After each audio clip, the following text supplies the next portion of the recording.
হ্যাঁ, হ্যালো ভাই। আসলে আমরা একটা জায়গাতে এসেছি। এটা হয়তো একটা মন্দির। হয়তো রানী এখানে পূজা করতেন হয়তো। তো গেলে বোঝা যাবে। হ্যাঁ, এটাও হয়তো একটা মন্দির। হ্যাঁ,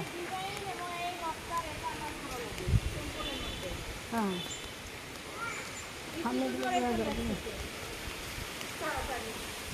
হ্যাঁ, এটা হয়তো পূজার ঘর ছিল। কিসের ঘর?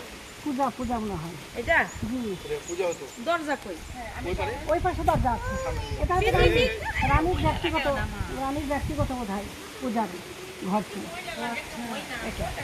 আর ওটা ব্যক্তিগত খাট সুন্দর লাগে, বিরাট, যেগুলো পদ্মাভাবে একটু কিছু করতে খুবই সুন্দর খাট এগুলো। হ্যাঁ, ভালোই লাগে। হ্যাঁ, আসলে সত্যি দেখার মতন।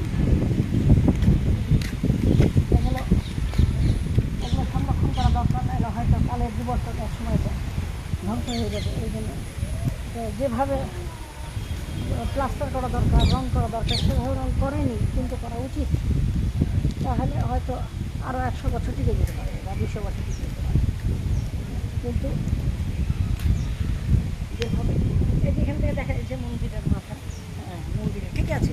এটা হয়তো পুরুষরা ওখানে ওরা পূজা করতেন। হ্যাঁ, আর এখানে হয়তো রানী সাহেবান হয়তো নিজে এখানে